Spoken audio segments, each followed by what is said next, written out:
خواهرم، کاری نکن که تلفن دستت تو را به دوزخ کشاند.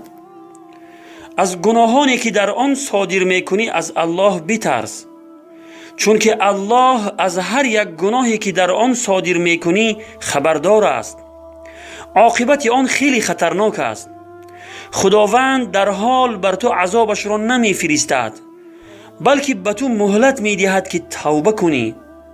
ولی فراموش نکن که هیچگاه به جزا نمی مانی، بلکه جزای این همه گناهانت را در همین دنیا به صورت بیماری، ناداری و ناکامی، محروم شدن از فرزند و شوهر، ذلت و خواری در خانه پدر و غیره البته می آرد و عاقبت آن در آخرت خیلی خطرناک است.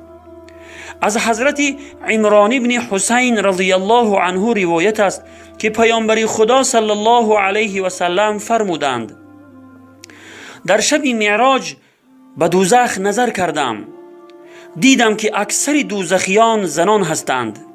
روایت بخاری و مسلم. خواهرم، هر گناهی را که انجام می دهی البته یک پریشانی و مصیبت را بر سرت می آورد. این را من نمی گویم، این را خداوند در قرآن عظیم و شأن می فرماید: استعیذ بالله و ما اصابکم من مصیبت فبما کسبت ایدیکم. یعنی هر مصیبت و سختی که بر سر شما می آید به سبب گناهانی است که انجام داده اید. خواهرم، خوب به یاد داشته باش، کاری نکن که بازیچه دست شیطان شوی. و السلام علی من اتبع الهدى.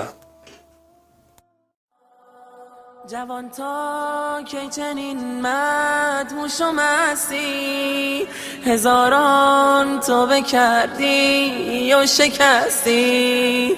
نمی آید چرا یک لحظه شرمند ز دادار و ملیک کل هستی، ز دادار و ملیک کل هستی. جوان تا